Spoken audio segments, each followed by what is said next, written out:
आंखें बंद कीजिए, एक गहरी सांस लीजिए और चलिए उस दुनिया में जहां फिल्में बस कहानियां नहीं होती, एहसास होती हैं। नमस्ते दोस्तों, मैं हूं आपका मेजबान और आज हम लेकर आए हैं एक ऐसी फिल्म की कहानी जो हंसी, डर, प्यार और बदले की भावनाओं से भरी हुई है। ये कहानी है एक युवा सपने देखने वाले की, एक भूत की और एक ऐसे सपने की जो नामुमकिन लगता है। हम बात कर रहे हैं फिल्म चमत्कार की, जिसमें शाहरुख खान और नसीरुद्दीन शाह ने अपनी शानदार अदाकारी से हमें मंत्रमुग्ध कर दिया। तो चलिए इस दिलचस्प कहानी में डूबते हैं और देखते हैं कि कैसे एक इंसान और एक भूत मिलकर नामुमकिन को मुमकिन बनाते हैं। तैयार हैं? चलो शुरू करते हैं। परिचय। एक सपने की शुरुआत। कहानी शुरू होती है सुंदर श्रीवास्तव से, एक युवा ग्रेजुएट जो अपने गांव में अपने पिता के सपने को पूरा करना चाहता है।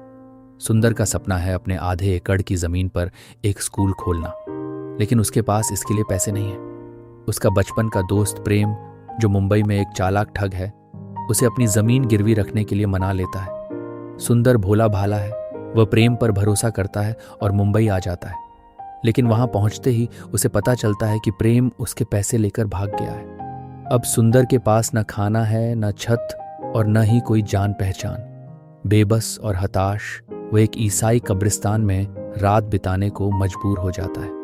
रात के अंधेरे में वह अपनी किस्मत को कोसते हुए चिल्लाता है, ये मेरी जिंदगी में क्या हो रहा है? मैंने तो बस एक सपना देखा था। कहानी, एक भूत से मुलाकात। तभी अचानक एक आवाज गूंजती है, कौन है वहां? तू मुझे सुन सकता है? सुंदर घबरा जाता है। वह इधर उधर देखता है लेकिन कोई दिखाई नहीं देता। फिर भी वह जवाब देता है, हाँ मैं सुन सकता हूं, लेकिन तुम कौन हो? और तभी उसके सामने एक भूत प्रकट होता है जो खुद को अमर कुमार उर्फ मार्को बताता है। मार्को, जो नसीरुद्दीन शाह के किरदार में है, एक पुराना गैंगस्टर है जिसकी जिंदगी में प्यार और अपराध दोनों थे। मार्को सुंदर को अपनी कहानी सुनाता है कि कैसे वह सावित्री कौल नाम की एक लड़की से प्यार करता था, लेकिन अपराध की दुनिया छोड़ने की कसम खाने के बाद भी उसकी शादी की रात को उसके ही शागिर्द कुंटा ने उसे किडनैप कर मार डाला और यहीं कब्रिस्तान में दफना दिया। मार्को की आत्मा को शांति नहीं मिली और वह कहता है, मेरे गुनाहों की सजा मुझे भुगतनी पड़ेगी, लेकिन तू मेरी मदद कर सकता है और मैं तेरी। सुंदर पहले तो डरता है और मना करता है, लेकिन मार्को उसे अपने सपने की याद दिलाता है और कहता है, सपने देखना आसान है, लेकिन उन्हें पूरा करने के लिए हिम्मत चाहिए। सुंदर अनमने मन से राजी हो जाता है। मार्को उसे सावित्री के पिता मिस्टर कौल के स्कूल में गेम्स टीचर की नौकरी दिलवाता है। वहां सुंदर की मुलाकात माला से होती है, जो मार्को और सावित्री की बेटी है। मार्को को पता चलता है कि उसकी मौत के बाद कुंटा ने झूठ फैलाया कि वह देश छोड़कर भाग गया और सावित्री को इतना तंग किया कि उसने आत्महत्या कर ली। यह सुनकर मार्को का गुस्सा 7वें आसमान पर पहुंच जाता है। वह कहता है, कुंटा ने मेरी जिंदगी तबाह की, अब मैं उसकी जिंदगी का हिसाब करूंगा। प्यार और बदले की आग। सुंदर और माला धीरे धीरे एक दूसरे के करीब आने लगते हैं। मार्को इस प्यार को देखकर खुश होता है और कुंटा के गुंडों से उनकी रक्षा करता है, लेकिन स्कूल की जमीन पर कुंटा की नजर है और वह इसे हड़पना चाहता है। मार्को सुंदर को एक गुप्त कमरे में ले जाता है जहां उसने अपनी लूट का माल छुपाया था। वह कहता है कि इस पैसे से स्कूल को बचाया जा सकता है और सुंदर का सपना भी पूरा हो सकता है। लेकिन उनकी एक गलती से कुंटा को इस कमरे का पता चल जाता है और वह सारा पैसा लूट लेता है। सुंदर हताश हो जाता है, लेकिन मार्को उसे हिम्मत देता है और कहता है, जिंदगी में हार तब नहीं होती जब तुम गिरते हो, हार तब होती है जब तुम उठना छोड़ देते हो। मार्को एक बार फिर कोशिश करता है और कुछ पैसे चुराकर जुए में दांव लगाता है ताकि पैसा दोगुना हो सके, लेकिन इस चोरी का इल्जाम सुंदर पर लगता है। सुंदर को मार्को पर गुस्सा आता है और वह उससे रिश्ता तोड़ लेता है, लेकिन जल्द ही उसे एहसास होता है कि अकेले वह कुंटा से नहीं लड़ सकता। स्कूल को बचाने के लिए एक क्रिकेट मैच का आयोजन होता है जिसमें सुंदर की टीम और कुंटा के बेटे की टीम आमने सामने होती है। यह मैच सिर्फ खेल नहीं बल्कि जिंदगी और मौत की लड़ाई है। मार्को पहले तो मना करता है, लेकिन जब वह देखता है कि सुंदर की टीम हार रही है तो वह उनकी मदद करता है।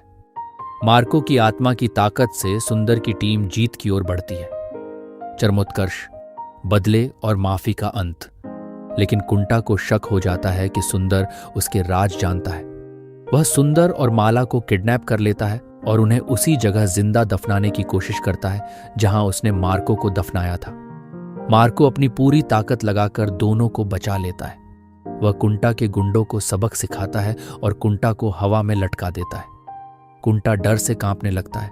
उसे समझ नहीं आता कि यह सब कैसे हो रहा है। मार्को उसे मारने ही वाला होता है कि सुंदर उसे रोकता है और कहता है, मार्को, गुस्से में लिया गया फैसला कभी सही नहीं होता, इसे माफ कर दो। मार्को पहले तो गुस्से में होता है, लेकिन फिर सुंदर की बात मान लेता है। वह कुंटा को छोड़ देता है और पुलिस के हवाले कर देता है। कुंटा सारी सच्चाई कबूल कर लेता है। अंत में सुंदर मिस्टर कॉल और माला को सारी कहानी बताता है। मार्को की आत्मा अब शांति पा चुकी होती है। वह सुंदर और माला को आशीर्वाद देता है और स्वर्ग की ओर प्रस्थान करता है। जाते जाते वह कहता है, मुझे दूसरा मौका मिला, लेकिन तुम्हें शायद न मिले, इसलिए जिंदगी को जी लो, सही काम करो और प्यार बांटो। सुंदर और माला की शादी हो जाती है और सुंदर अपने पिता का सपना पूरा करने की ओर बढ़ता है। निष्कर्ष, एक सबक और एक मुस्कान। दोस्तों, चमत्कार सिर्फ एक फिल्म नहीं, बल्कि एक भावनात्मक सफर है जो हमें सिखाता है कि सपने देखना जितना जरूरी है, उतना ही जरूरी है उन सपनों के लिए लड़ना। ये फिल्म हमें हंसाती है, रुलाती है और सोचने पर मजबूर करती है कि जिंदगी में दूसरा मौका शायद न मिले, इसलिए जो मौका है उसे गंवाना नहीं चाहिए। मार्को और सुंदर की दोस्ती, प्यार और बदले की इस कहानी में हमें एक गहरा संदेश मिलता है कि माफी और प्यार से बड़ा कोई हथियार नहीं।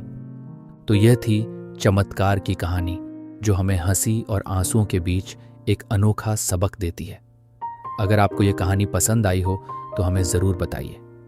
अगली बार फिर मिलेंगे एक नई फिल्म और एक नई कहानी के साथ। तब तक के लिए सपने देखते रहिए, हिम्मत रखिए और प्यार बांटते रहिए। नमस्ते।